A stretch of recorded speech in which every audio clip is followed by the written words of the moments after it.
Did you know that 900 years ago, people in Europe could deposit their money just like we do today, and later withdraw it all the way back in Jerusalem?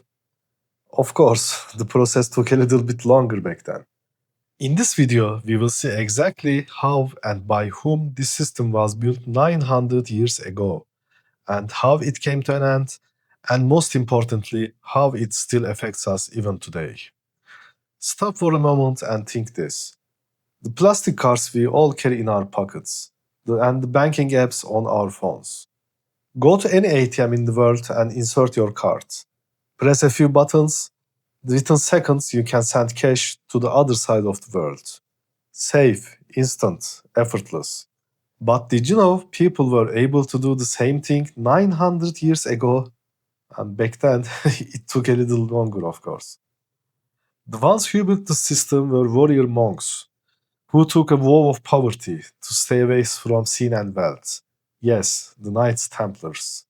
These men were richer than the kings of Europe. They were born as a military order, but by establishing one of the most powerful financial networks in history, they created the world's first international bank. But unfortunately, every good thing has an end. A chain of events sparked by a jealous king who owed them far too much eventually erased them from the stage of history. But the system they built survived, and over time evolved into today's global financial structure. The banking of armored monks, the birth of the first ATM. July 15, 1099, Jerusalem. Under the leadership of Raymond de Saint-Gilles, Count of Toulouse, Crusader forces entered the city after a siege that lasted about a month and a half. Thus, the Kingdom of Jerusalem was established. After the Crusaders captured Jerusalem, pilgrims from Europe began to pour into the city. But there was one huge problem: security. The road from Europe to Jerusalem was extremely long and not safe at all. Bandits lying in ambush on the roads, corrupt officers demanding bribes at every border. Carrying your gold and silver with you meant a deadly risk, but you couldn't leave it behind either. Right at this point, a massive stone castle appears before you. On its battlements, a flag bearing a large red cross waves in the winds, a Templar fortress. And here lies the solution to your problem. You step inside and hand your gold or silver to the clerk on duty. In return, he gives you a piece of paper, sealed, covered with symbols. Your money is now safe. Anywhere along the route from Scotland to Jerusalem, you can present this paper at any Templar castle and retrieve your gold and silver. Well, not exactly the full amount, of course. There's a bit of an operating expense. This is how the ATM cards we all carry today were born. The system seems normal to us now, but remember, we are talking about 900 years ago. It was a brilliant invention for its time, and a revolution that changed the course of financial history. So, who were these Templar Knights who created such a system, and how did they emerge? In the heart of the Crusades, the rise of the Templars. As I mentioned earlier, Jerusalem was captured by Crusaders in 1099, but instead of ending conflicts, it sparked even greater ones. Jerusalem was extremely important for Christians. For them, it was the center of the world.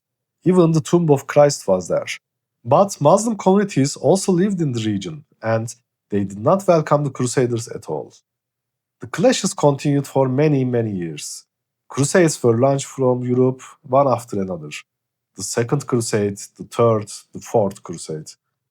Though the fourth doesn't really count, it ended in a very unexpected place, before even reaching Jerusalem, but this is a topic for another video. I will skip that part for now. While wars raged, Europe wasn't only sending soldiers. Many people wanted to travel to Jerusalem, the holy city. And this is exactly when the Knights Templar entered the stage of history. At first, they had only one mission: to protect the pilgrims. But every pilgrim they protected, their reputation grew. As reputation grew, trust grew. And as trust grew, money began to flow. Fortress chains that first served as military outposts slowly transformed into early banking centers. A network stretching from Scotland to Jerusalem, all united under the same Red Cross. The Templars were warriors, but at the same time, they had clerks, accountants, and record keeping systems. They were building the medieval prototype of what we today call international banking. Power, money, and the soldiers of God. The Templars were not chasing wealth, at least not in the beginning. They had taken a vow of poverty. They even called themselves the poor soldiers of Christ. But over time, the banking system I just described grew far beyond simply protecting the money of pilgrims. The wealthy also began entrusting their assets to them. In a sense, they were like today's Swiss banks. Over time, they managed to obtain various privileges from the Pope. First, tax exemption. Then, they were even allowed to collect taxes like the church. But they had a very important rule. Money must always stay within the order. All the income they earned, all the property rents, donations, taxes, all of it returned back to the order. This created an incredible system, a closed financial loop. They collected money, stored it securely, recorded everything, issued letters of credit, financed the Crusades, and protected the entire system with their own loyal military structure. In time, they became so powerful that they even began lending money to kings, an international financial network protected by a private army. This was a power unimaginable in the Middle Ages. A king's jealousy and the inevitable end of betrayal. King Philip IV of France. His kingdom was drowning in scandals, disasters, and debts. While he struggled with those problems, the Templars beside him were extremely wealthy, and he owed the Templars a massive amount of money. This debt had become a threat to his own rule. Before losing his power, he had to take actions against Templars, and the opportunity he had been waiting would soon arrive. Jerusalem had been conquered by Muslims in 1187. The clashes continued in the following years. When the First Crusade also ended in failure, the Christian adventure in Jerusalem was essentially over. With the Jerusalem no longer in Christian hands, the existence of the Templars began to be questioned. The pilgrims they were sworn to protect could no longer go to Jerusalem. The holy warriors had no holy war left to fight. As a result, they began to be questioned across Europe. Fortresses, lands, immense revenues, and wealth, yet none of it has saved Jerusalem. This was exactly the opportunity Philip had been waiting for. He would turn the Templars' damaged image to his own advantage. But even though their reputation had been shaken, they were still incredibly powerful. Philip's treasury was empty. The Templars' coffers were overflowing. Philip knew he could not defeat them with swords, so he turned to another weapon, slander. Finally, that ominous day arrived. October 13, 1307, Friday. One of the darkest Fridays in history. Philip issued an order. All the Templars in France shall be arrested. They were accused of heresy, corruption, even worshipping the devil. Their centuries-old reputation was destroyed by a few pages of lies.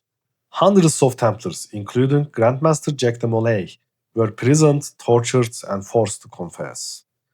Philip seized their treasures, their lands, castles, and archives quietly fell into the hands of the crown. Although official documents claimed these assets were transferred to hospitaliers, in reality, kings, dukes, and nobles silently divided the wealth among themselves, a quiet financial loop. The legacy of the Templars, the DNA of modern finance. The Knights Templar were destroyed, but their system could not be destroyed. Their coffers were plundered, but their methods survived. Their titles were erased, but their record-keeping, international brand model, letters of credit, and trust-based banking continued their journey through history. So, who filled the vacuum? The rising bankers of Florence and Venice, especially the Medici family. Then later, in the 19th century, the Rothschild family, a tightly coordinated global network that financed wars and shaped nations. Even going further, Swiss banking. Even the Swiss banking secrecy law of 1934 is a modern reflection of the Templars' tradition of client trust. Today, international money transfers, offshore finance, independent central banks, multinational banks, ATM systems, credit cards, branch networks, all of these contain the fingerprints of the Templars. The true power of the armored monks, not war, but capital. The Knights Templar were not only warriors, nor did they only carry money.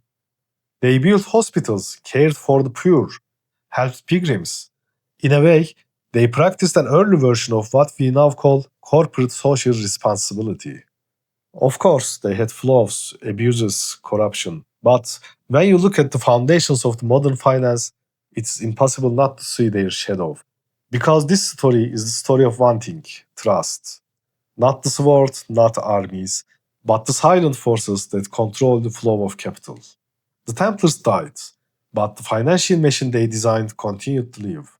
So, next time you insert your card into an ATM or send money across the world in seconds, know that the foundations of this system were laid 900 years ago within the stone walls of a Templar fortress. The Red Cross may be gone, but the mark they left is one of the most powerful signatures in history. And here we have come to the end of our story. If you liked my video, subscribe to my channel and join our epic journey through history. Also, I am looking forward to your comments. What part of this video impressed you the most? I am looking forward to see you in our next video, which will be another fascinating topic about financial history. Till then, take care.